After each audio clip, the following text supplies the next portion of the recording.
ज़बरदस्त अवार्ड मुझे world human rights day पर मिला है।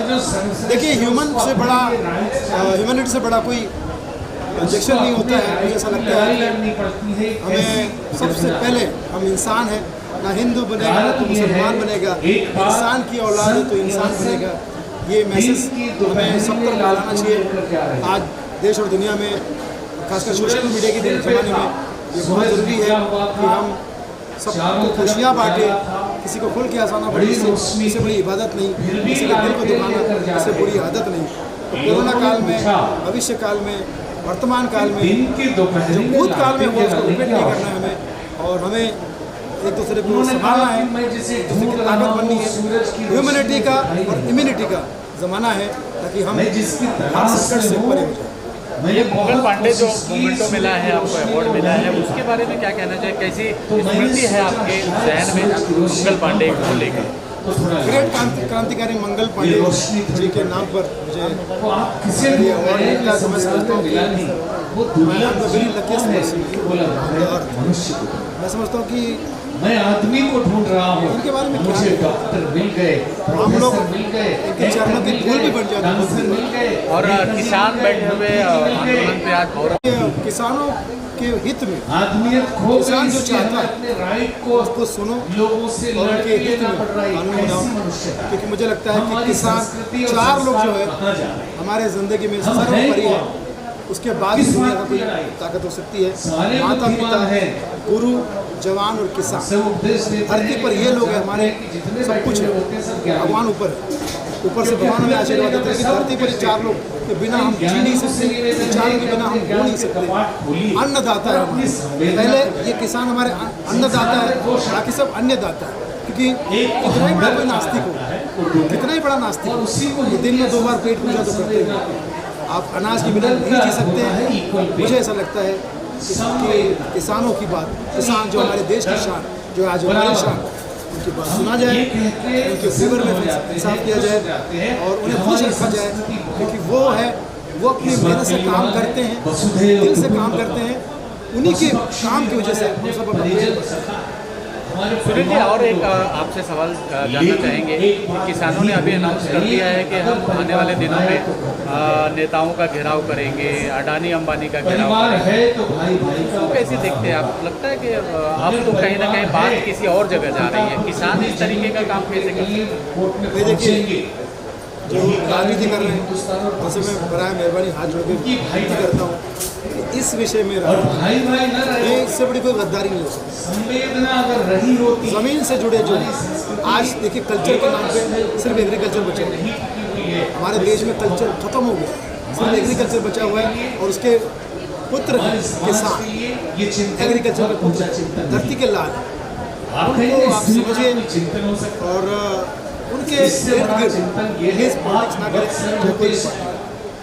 जानना चाहूँगा, जो progressive foundation of human rights का जो फंक्शन है, इसके प्रेसिडेंट राकेश पांडे, कितनी अच्छी पहल है, काफ़ी लोगों को सम्मानित किया, खासकर जो कोरोना में अपना सहयोग किया।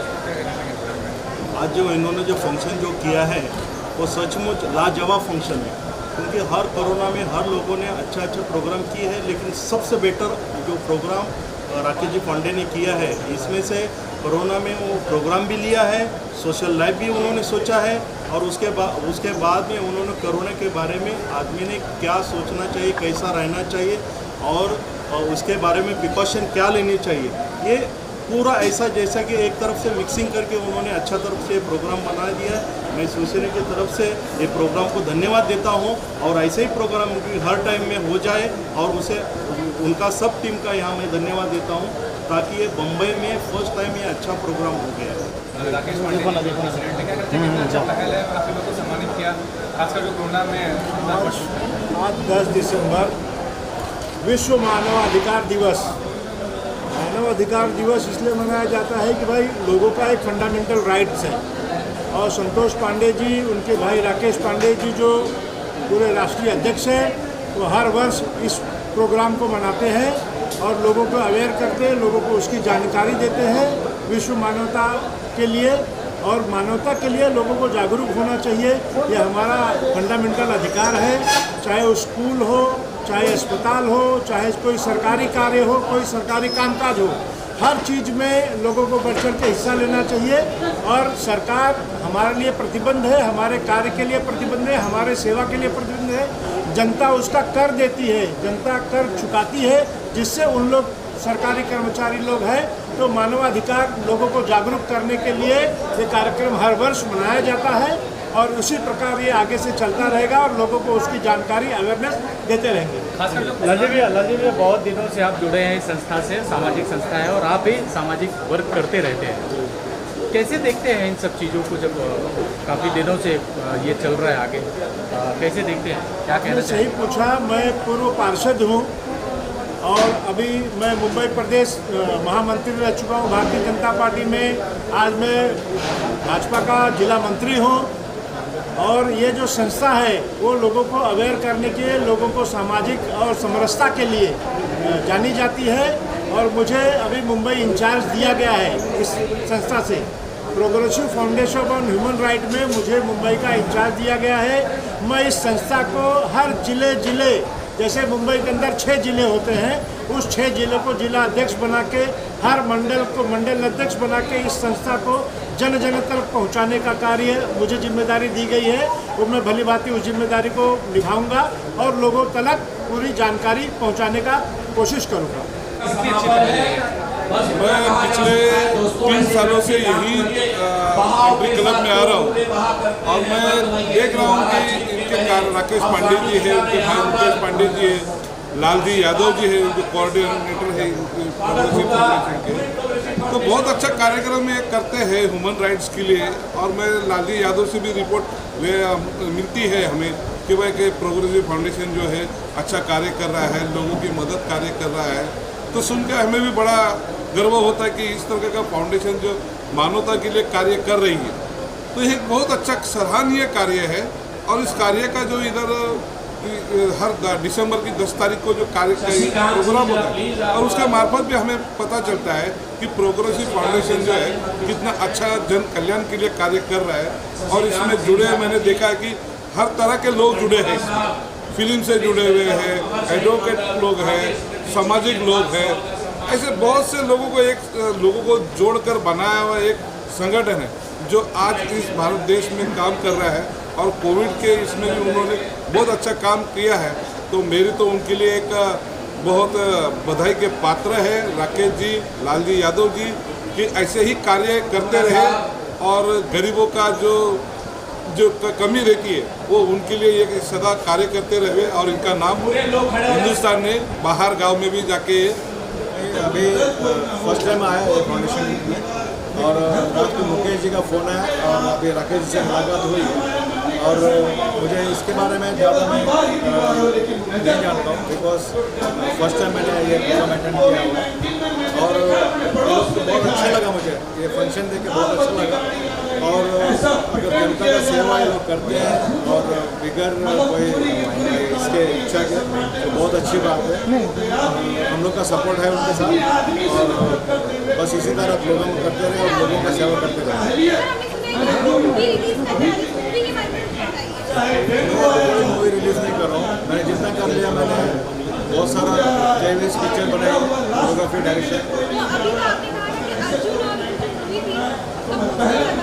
वो मेरा नहीं है।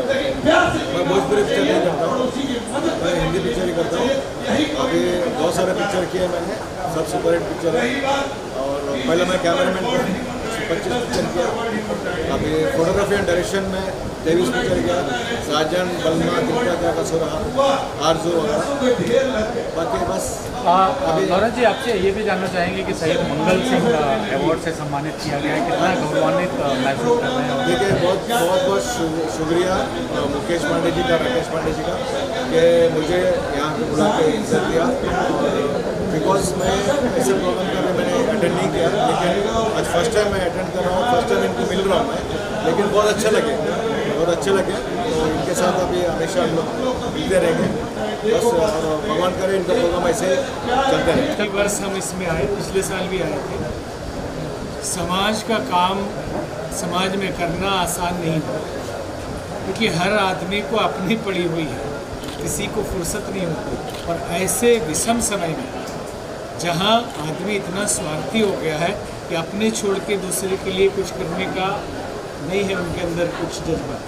ऐसी परिस्थिति में राकेश पांडे जी, इनके सहयोगी लोग ह्यूमन राइट्स के लिए और उनको जागृत करने के लिए, उनको सामाजिक कठिनाइयों में सहयोग करने के लिए, वो कानूनी हो, मेडिकल हो, शिक्षा हो, हर तरह के सहयोग के लिए कार्य कर रहे हैं। अब जितना भी इनके पास साधन है उससे कर रहे हैं, तो बड़ा काम है और इसमें सबको आगे आना चाहिए। हम तो ये कहेंगे कि जो लोग ये सुन रहे हैं वो और भी सहयोग करें, वो भी आगे आए तो बड़े लेवल पे और भी कर पाएंगे।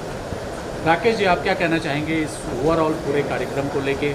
कितना चैलेंज रहा, कितना पेन लिया आपने, कितनी कठिनाई रही लोगों को इकट्ठा करना, और इस दौर में, कोविड के दौर में कैसे देखते हैं और क्या कुछ कहना चाहिए? सामाजिक कार्यों में तकलीफ तो हमेशा बहुत ही होती है। जो भी हम लोग प्रोग्राम ऑर्गेनाइज करते हैं, इतना आसान नहीं होता उनको ऑर्गेनाइज करना।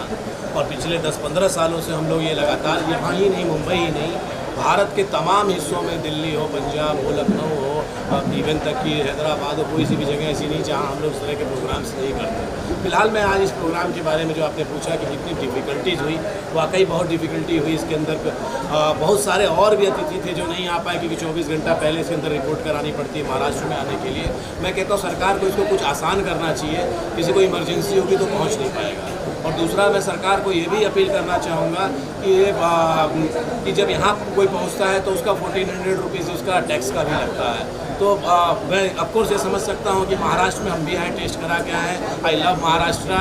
और महाराष्ट्र ने यहाँ पे स्वतंत्रता सेनानी दिए। यहाँ पर महाराष्ट्र जो है देश में हमेशा आगे रहा इस देश को बचाने के लिए, और महाराष्ट्र को बचाने के लिए आज पूरा देश टेस्ट करा है। बहुत अच्छी बात है, लेकिन इसको कुछ ईजी किया जाए, कुछ सरल किया जाए और इकोनॉमिकल किया जाए। अगर सरकार के पास आज धन नहीं तो जनता भी एकदम निर्धन हो चुकी है।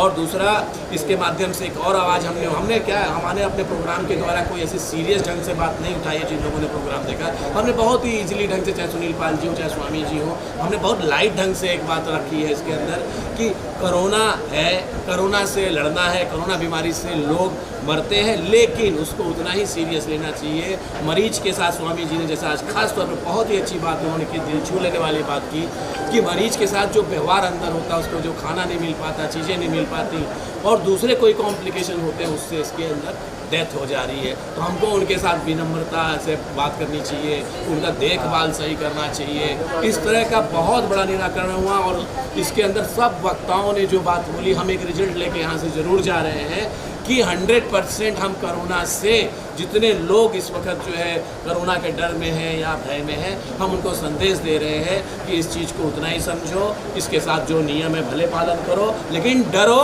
मत। फाइट। मुंबई रफ्तार न्यूज़ की खबरें पसंद आने पर हमारे YouTube चैनल को सब्सक्राइब करें और लाइक करें।